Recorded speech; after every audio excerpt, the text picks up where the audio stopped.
Welcome to Sober.Coffee, a weekly coffee chat sharing experience, strength, and hope for anyone on the sober road to recovery. You can download Sober.Coffee weekly on all podcast platforms and check us out on Instagram at Sober.Coffee Podcast and on Twitter at Sober.Coffee Pod.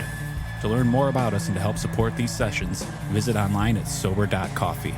Here are your hosts, two guys on their own path to recovery, Mike and Glenn. Let's join them at the coffee shop. Glenn, good morning. Hey, what's up, Mikey? Good morning. I'll tell you what, I'm feeling a little in sorts and a little out of sorts this morning. Uh-oh. Again? Yeah, because we got laptops in the coffee shop. What's up with that? I know that's that's a common thing for coffee shops now. The only thing I'm really grateful for is they have coffee. I'm on like my fourth cup already. So let's get juiced up. It's always great to connect with you in the coffee shop. Looking forward to jumping in and seeing what we're doing today. It's good. Well, today, like I said, we got our laptops, so we're going high tech. We brought Zoom into the coffee shop. I knew those two worlds would collide eventually. Hey, you know what? I went to an in-person AA meeting last night. I think the first time in 9 months. So don't yell at me, but the first time in 9 months. I normally go to about 7 or 9 Zoom meetings a week, but actually, and my sponsor nudged me, so I sat next to my sponsor during the meeting, and it was an outstanding experience. I can't wait to go again. Probably next year sometime. Yeah, it's good. It's amazing how life has changed. But hey, Glenn, let's Zoom somebody in. What do you say? You want that's awesome. What is Zoom for 3? Zoom for 3. That's right, a Zoom coffee table for 3. I love it. Yeah, so I'm going to cue this up if I could. I'm kind of new at Instagram, so I got kicked off of Facebook for starters, right? I mean, somebody hacked my account and kicked me off. I'm the older generation, so Facebook was my conduit to the world, right? And they booted me off, man. They just they didn't even give me a chance to plead my case. They just knocked me off. Don't they call that Facebook jail? Yeah. Well, I went to Facebook prison, dude, with a life. I mean, they just deleted my account. So I shook for a couple of days, right? And how's the world going to go on without me knowing what's going on in the world, right? And right. But I don't know, 10 years ago I started this Instagram account, and I thought, all right, well, this could be a fix. It's not whiskey, but it's beer. And so did I just say that out loud? But anyway, so I go to Instagram and I start scrolling through, and unbelievable the amount of positive content that I could put into my feed. I'm clicking follow because there are people out there that are pulsating a positive message that I need to hear. And so I'm an Instagrammer, Glenn. I love Instagram. You know, we have our Sober.Coffee Pod, our podcast up on Instagram, and we've connected with some amazing people, and that's our table for 3 today is one of those folks. But I mean, it's just amazing, the content. And sometimes, I'm right in the middle of a busy day and I'll pop on Instagram and I'll see 3 or 4 quick posts. It just give me a jolt, just give me a nice jolt in the middle of the day. And, so there's a lot of value in that. All right, great. So I'm surfing around and I find Therapy for Women, and I think, is that a club that'll let me in? And no, they won't. They let me. No, they did. I said follow and they didn't reject me.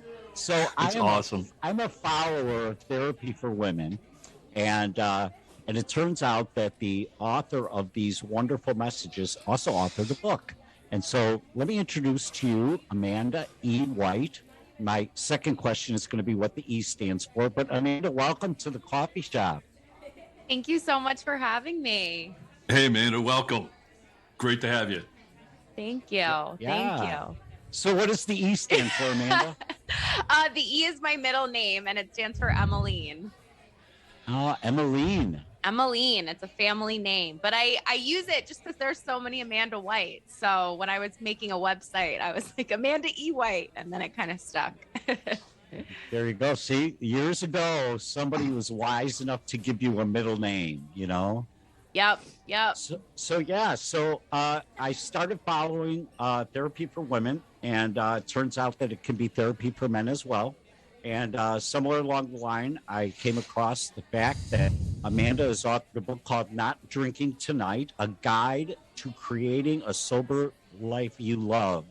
And I emphasize guide in there when I said that, because I read the book and it has truly turned out to be a guidepost for me. There's just there's so much stuff in there that was practical.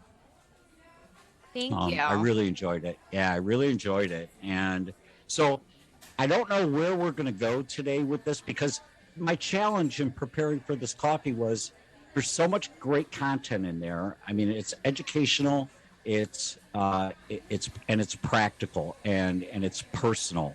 And we're certainly not going to do justice over a coffee, through a coffee. We're not going to do the book justice. But my hope, and I'll say it at the end, is I hope people go out and buy the book. It's really good stuff.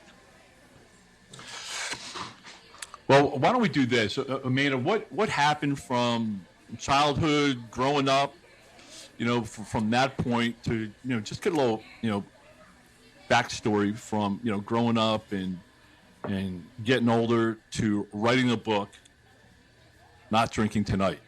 Yeah. So I'm also sober, like you guys, for the listeners out there. And I grew up moving a lot. My family moved to, I went to 2 different elementary schools, middle schools, and high schools. And that really impacted my ability to make friends and feel connected to people. And I started drinking in high school. And for me, it just kind of felt like friends in a bottle. It felt like a way that I could connect with people. I had a lot of social anxiety, and it was amazing to be able to kind of get out of my head. And, it worked for a long time. It felt like it was really the solution to all of my anxiety and depression and fear and things like that. And I went to college, and I drank like a lot of other people in college. I didn't think that I ever really had a drinking problem. But as I kept drinking in college, it kind of kept escalating. And I also started mixing it with, I got a prescription for Adderall. And once I started mixing it and smoking pot and doing other things really started to escalate more quickly, for sure. And I just started, people around, I was a really bad roommate. My friends would kind of say things, I would like leave the stove on. I wouldn't lock the door. I would do things that really irritated them, which I understand in hindsight. But when I was going through it, I was just like, they're so mean to me. They don't understand. I mean, it was wild, the justifications. And yeah, I just, I kept drinking. Things kept escalating, unfortunately. I got really depressed in college. And when I graduated, meanwhile, I'd seen a lot of therapists during this time, but I cared a lot more about the therapists liking me or them feeling like I was making progress than actually making progress.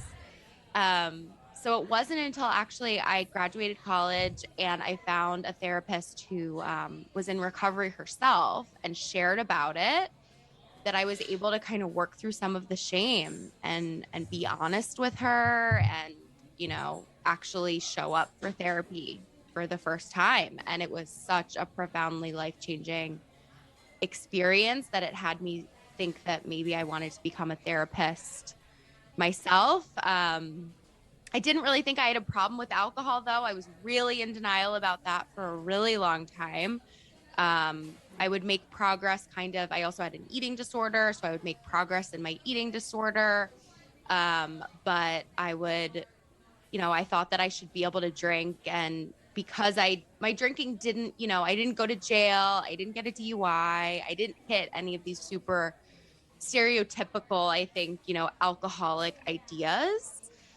So I just kept drinking and thinking that it was fine. And I was really obsessed with the idea of moderating. I would, drink only beer. I would drink only wine. I wouldn't do shots. I had this weird thing that I went through where I thought that if I only drank shots, that would help. Been there, done that one. Yeah, it was pretty crazy. And finally, my therapist was like, why don't you try taking a 30-day break? And because meanwhile, also, like I said, I was in school to become an addiction, or not an addiction therapist, but become a therapist. I was volunteering. Essentially, my internship was at a drug and alcohol rehab. And I would go and think that I was completely different from them. So the denial was really, really thick. And then I tried to do that 30 days. I was not able to do it. I kept trying to moderate. And finally, I had a moment I was a yoga teacher at the time, and I had a really bad night of drinking, and I was teaching a 6 a.m. yoga class. And I woke up and I taught yoga completely drunk. And I still don't remember it to this day, but I was lucky that I had a moment of being like, how am I going to keep doing this? How am I going to be a therapist if I keep doing this? And, I say often that it wasn't necessarily my worst experience. I had, lower bottoms before, but I had a moment of finally listening when I had that idea and thought that I can't keep doing this. And I went to a meeting and kept going to meetings. And, I wasn't sure if I was an alcoholic, but I kept showing up, and my life completely changed. And, I became a therapist and specialize in this now myself. Well, I love that. I love so much about that. I love the fact that you left the stove on. I've done that too. And then you I do that now. I know, right? I that's one thing. And the other thing that jumped out at me is I just saw a meme, and it said, my vision of what an alcoholic was somebody who had no teeth, a beard, and lived under a bridge. And I'm thinking, hey, you just described me. Stop that. But the thing that really hit home was in your story is how your approach to the therapist changed you. I went to several therapists, and I just wasn't honest. I didn't want it, and I love what you said. I learned to say whatever he needed to hear me say, and I was paying for that. It wasn't until I walked into an office and I said, look, I'll be 100% honest with you. You help. Your role is to help me find the rocks in my road that might cause me to go back out and abuse drugs again. So, yeah. So it was a life changer for me as well. Yeah. Yeah, and I will say, Amanda, about your story, the way I look at it, there's two paths, right? There's the sober path, and then there's the therapist path, which, I had the opportunity and privilege of talking to a lot of people about sobriety. And when I share my story about therapists, in fact, we just posted an episode on therapy, and I kind of shared my story where, my whole life, if you had to reach out for help, it was a weakness, right? If you needed help growing up, Glenn, figure it out. In business, don't come ask me. Go research it yourself. Be self-sufficient. So, I lived that. And I can remember I was at a party, and this is when I was at the top of my earning game, top of my executive career. I had a gorgeous house, wife, kids, everything appeared to be great, as the world defines success. And I can remember at a party, this guy, Chip, pulled me aside.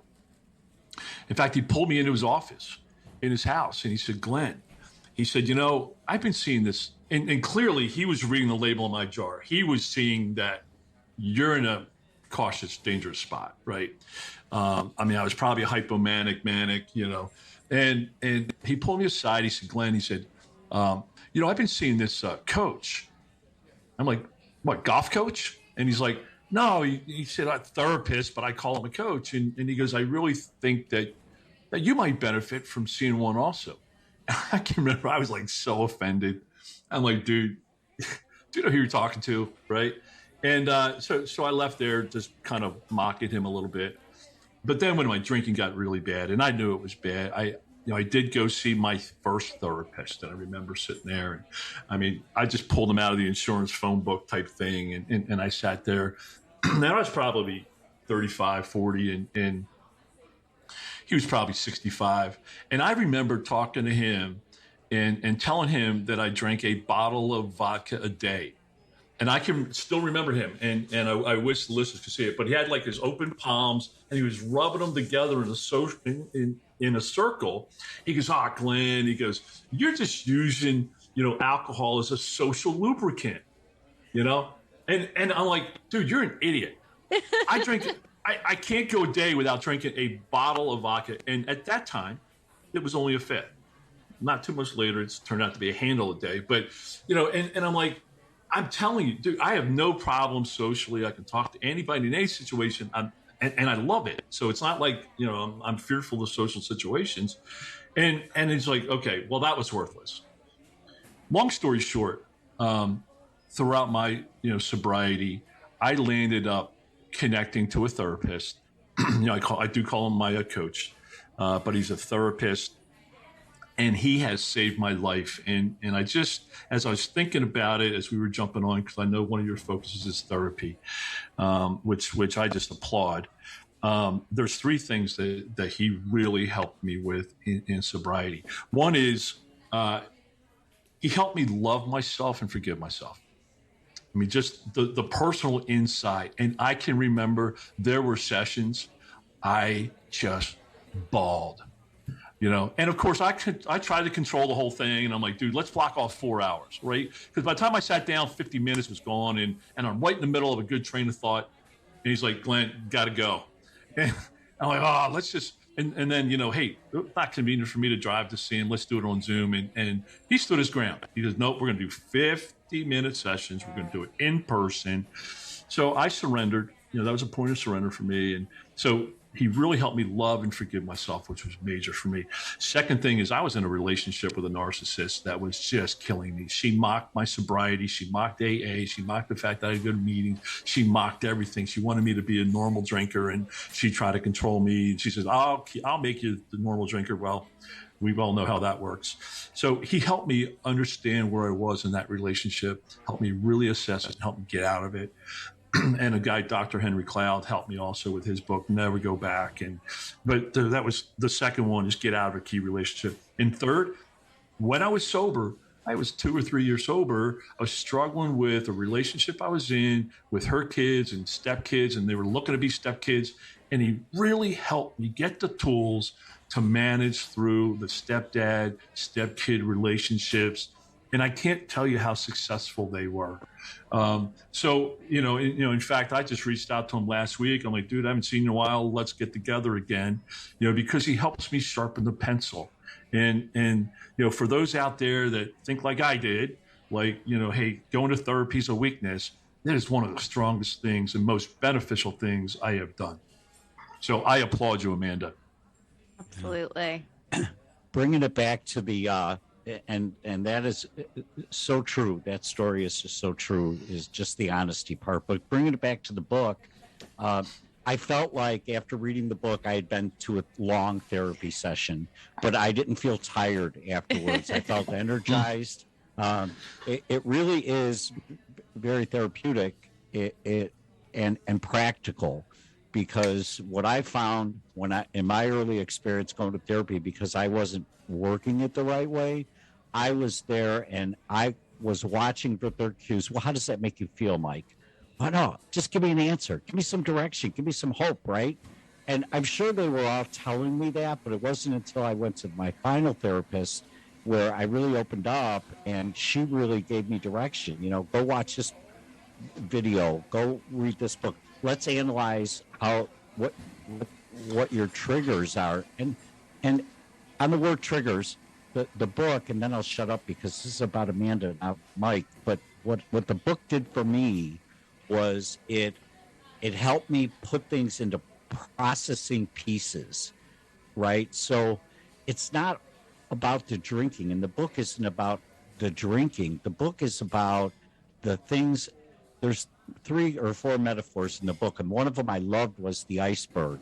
And the drinking is just the reflection of what you see, but there's this undergird under the water that you need to address. And Amanda, you do a great job of addressing that in the book. You want to talk about the iceberg for a second? Yeah, absolutely. And really the interesting thing about the iceberg theory, what's also I think unique about how I conceptualize this is right, like I'm a person who is in long-term recovery. Um, I've worked in drug and alcohol rehabs before, but then I started my own practice. And what I saw was a lot of people were coming to me not saying they had a problem with alcohol.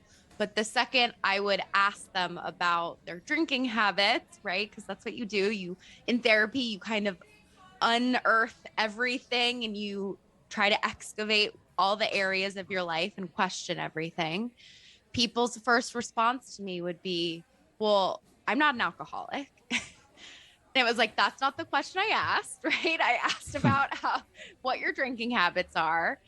And what I really started to see too was how many people are left out from the conversation of exploring their relationship with alcohol because they feel like they aren't an alcoholic or they don't drink every day or they don't have a problem. And really, there is so much connection when you take away, right, like someone's alcohol or whatever they're doing on the surface. For other people, it could be drugs, it could be working too much, it could be all of these different types of things. What's going on under the surface is often, right, like anxiety, trauma, depression, maybe some, abandonment issues or things that they didn't work on throughout growing up and throughout, family relationships, things like that. And it's funny, when I first got into this field, I felt like I really understood people with addiction. I only wanted to work in the addiction field. And the more I've been in this, in therapy as a therapist myself, I see how much we're all the same. I see how much when you take, right, like that alcohol or whatever you're doing away, like we all struggle with feeling connected, with feeling good enough, with feeling like there might be something wrong with us, with, anxiety and all of these different types of things. And that was really why I wanted to write the book and help everyone see that there's more to, sobriety than just putting down the drink. That's like the first part. But the real deep work comes from like growing up, like when I was growing up, I didn't learn how to process my emotions. I didn't learn how to say no or set boundaries. I was terrified of conflict. I had no idea how to, right, like communicate with my roommates or take responsibility when I messed up. So I would just drink over it and, cause fights. So really my hope with the book is it gives people tools to start that reparenting process. And it did for me. I mean, it absolutely did. You broke down emotions, and mental and physical and spiritual and professional, and pointed people to some practical examples. And that's why I found it so helpful, because it wasn't just, oh, there's a problem out there. First of all, it wasn't a problem focused on alcohol, and you pointed it out in the book in many ways. There's so many things that I underlined. I mean, I underlined on almost every page, but there was one particular quote at the end of the book. I won't quote the page, but it talked about how we have this inner need to fill ourselves with something. And Glenn and I have a friend in the room, Dr. John, and he calls it a hole in the soul. But I think it was in your chapter that you talked about, okay, now I'm not drinking, now what? Be careful not to fill, to exchange one addiction over another. And again, I don't want to mislabel the book. The book, to me, wasn't about so much the addiction. It was about your whole mental psyche and your physical. I mean, you even talked to the physical, but it's about understanding yourself. It's a book of self-awareness that walks you through steps to ask yourself the questions. And then, I penned my responses, and I thought, which first of all, I always thought journaling was for like girls, but it turns out that it's a valuable tool. I just don't tell anybody. I guess I haven't tried that yet. Telling the world out, right? But yeah, it was absolutely great. You used another metaphor in the book, that the umbrella metaphor. Well, the sailboat one. I love the sailboat. metaphor, because that made so much sense to me, that you can't get wind behind your sails. Could you talk to the sailboat metaphor a little bit? Absolutely. And just so people know, I didn't come up with the sailboat theory. If you want to learn more about it, and maybe you guys can link it in the show notes. An author, Scott Barry Kaufman, came up with this idea of the sailboat theory. He has a book called Transcend. And I think a lot of people know of Maslow's hierarchy of needs, right? Like you need to meet your physical needs before you can meet, your spiritual needs, your psychological needs, all these other things. And how what's really interesting is he actually created a different way of looking at it. And he uses the metaphor of a sailboat. And he talks about how right before he talks also, which I really love, about how exploration and adventure and meaning and all of these things can be a need. But if we don't have, right, he talks about that like it's the sail of a sailboat. But if we don't have a firm base, if we're not meeting our needs, right, if we're not getting our basic physical needs, our basic emotional needs met, our basic, like connection with other people, these types of needs met, we're not going to be able to set sail and do these other types of things. So I think about, it's kind of like if you've ever been really burned out and you've wanted to go on vacation, but you're so exhausted, right? Like you're in this beautiful place, but you don't go do anything fun or explore because your body just needs to rest. It's kind of the same thing, where before we can, achieve big goals or create like this amazing life, we have to have our basic needs met. So I think a lot of people, when they're thinking about self-care, can get very confused about self-care, especially when it comes to like women. It's like bath bombs and facials and getting your nails done. And I always try to bring it back to, okay, like that can be a type of self-care. But if you're exhausted, right, like, and maybe you have kids, what you might need to do is like pay for a babysitter and sleep for a couple hours, right? Or like go eat a nourishing meal, or go sit by yourself in a park, and not work. Things like that are going to be more important and fill you up before you go do something extra, like get a facial or whatever. Yeah, I love that. And again, you touched on that in the book, and I made some margin notes, because for me, health takes action, right? Recovery takes effort. But I really did highlight a margin note, the part where you said sometimes, doing that next action might not be the healthiest thing to do. Your body will tell you when it's time to take a break. And it's practical information like that I found in the book, that I'm like an evangelist. I want to shout it on the top of the mountain. And we are going to put the link to the book and other resources in our resource room. What do you hope to achieve with this book? I mean, who's your audience? Because it's clearly not just therapy for women. Yes. I've proven that to myself. What is your hope for this book? I mean, where are you looking to bring it, and will there be a sequel? Yeah, I mean, really, like, my intention for writing the book was, I felt like I had a unique experience as someone who is sober and someone who specializes in this. And there's, as you guys know, there's so many amazing quit lit books out there, but there aren't really any written by a therapist. And that was really why I wanted to write the book, because I wanted to get into some of these, therapeutic tools and things that I know that maybe not everyone knows. But I think the biggest challenge, but also the most important thing when I was writing the book, was how do I reach someone anywhere they are in this journey? How do I reach someone who has never considered giving up drinking, or someone who's been sober for a long time, and have this book be relevant for them and have them take what they need? So I think, right, like, not every section, depending on, if you're newly sober, the last part of my book that talks a lot about things to say, right? If someone asks you, are you drinking tonight? That might be what resonates with them most. Or someone who's been sober for a long time, some of these deeper tools may resonate. So my intention is that the book can fit and benefit anyone. Obviously when you're writing a book, you have to like pick a niche and pick kind of an audience. But I really think it'll help anyone, but especially anyone who's been sober for a while or someone who's questioning their relationship with alcohol and kind of wondering what to do. So yeah.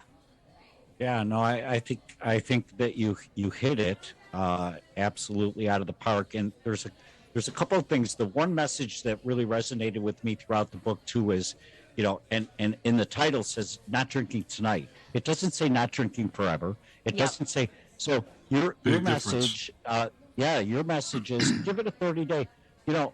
Just understand the relationship you have with the alcohol or the drugs or the eating or whatever it is that you're using to fill that hole in your soul, and take a break and take that time to investigate how that fits with you. And that's what I love about the book. You're not bashing it. You're not using the 2 pounds it is to hit somebody over the head and say, "Oh, drinking's terrible." No, it has nothing to do with that. You're drinking for a reason. Understand the reason, and then let's move past it together. And let's not all talk about forever. Let's just not drink tonight. Exactly. And I just love that message. I love that message. So last question for you, if I could. One tip to what did you call it, Glenn? Sober curious? Is that the sober curious? There's just it's a new tag out there that, a lot of people, and where I really started to see it, and man, I know you've seen this, is like dry January, right? Yeah. And so I saw a lot of dry January, and then I saw people leaking into February, right? And then I started leaking into March. So now I see sober curious. People are like, hey, maybe I might have a problem. And it's probably less, threatening, right? To say, hey, I'm just curious, not I've got a problem, but hey, I probably drank too much last week a couple times, and I'm curious about the sobriety. And it's funny, I saw something the other day, and man, I know you'll relate, but somebody said, I want to make sobriety as sexy, to look as sexy as the big alcohol companies make drinking look. Totally. And I love it. That. And I think that's what you do, because you have so much great content on your Instagram, and you make sobriety look sexy. You make sobriety, there's a guy that we know, he says, well, pain is the only motivator. Nuh-uh. Greed, and wanting a good life and keep that growing and going. I don't do what I do today to avoid pain. Yeah, I know that's one of the mild byproducts. I do what I do today because I want more of this, great life I have. Absolutely. And I think that's that's really such a good point too, because on my Instagram, there's a lot of communities that are just sober communities, which are great. But I really try to go out of my way to be like, this page, I'm going to share about sobriety. I'm going to share about mental health. I'm going to share about all these different things. But I really believe more spaces need people talking about sobriety in like regular spaces, right? Rather than someone having to find a sober page only to follow. I want someone who's never thought about questioning their relationship to see one of my posts, to see maybe some of the benefits of it. Maybe they have no intention of not drinking, but they read the book for other reasons, and they experiment and they try it out, because there's so many people that are left out of the conversation. And there's so many people during the pandemic that were drinking so much more that could really, we know all the health problems that it's causing too, who could, we drink because we're sold the idea that it'll make us happier. It'll make us better versions of ourselves. It'll fix our problems. So if we could have people see that like those tools are already within them, maybe they wouldn't have to drink. Yeah. Love it. Love it. So tell me about the Sober Curious. Give me the next step somebody should take if they want to dive into the relationship, aside obviously from buying the book. What would you recommend they do? I would recommend, I think one thing that can be helpful if you're just sober curious, I mean, there's a lot of really great products out on the market that like if you're struggling with, you have like a beer every night or whatever, like maybe try drinking an alcohol-free beer and seeing how that goes. Or maybe try, you know, something, you know, a mocktail or something like that. I think that's a way that you can kind of see if it's, because sometimes too, right, we think it's the alcohol that's helping us de-stress at the end of the day. And so often it's actually the ritual. And when people don't believe me, I say, do you feel relief after you've drank in your, you know, your drink? Or do you feel relief when you pour it and you sit on your couch? Because most of the time you get the relief first when it's poured and it's sitting there and maybe you have your first sip, right? Like the alcohol has not even hit you yet. So you're getting an effect from the ritual. So that's that brain markers dopamine stuff. Yep. I mean, even like you could pour seltzer water in a wine glass and see how that makes you feel, right?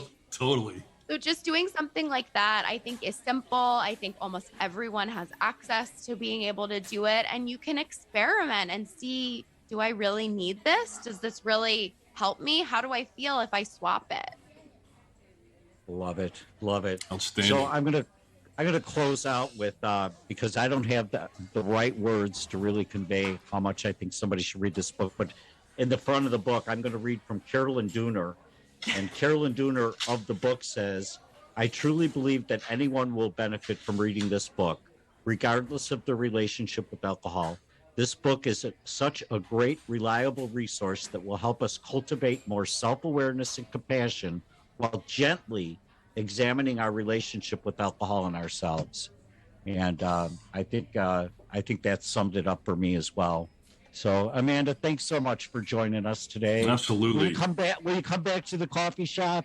Absolutely. Thank you guys so much for having me. This was awesome. All right. Have a great day. See you, Glenn. Thanks, Amanda. Thanks, Mikey. Thanks for joining us for today's coffee chat. To contact the show, email us at podcast@Sober.Coffee. If you need immediate help, the AA hotline is 800-839-1686. The National Suicide Prevention Hotline is 800-273-8255. Remember, Mike and Glenn are sharing their own journey on the path to recovery. Any suggestions, medical or otherwise, are their own experiences and should not be viewed as professional advice. See you next week, and remember, there is a solution.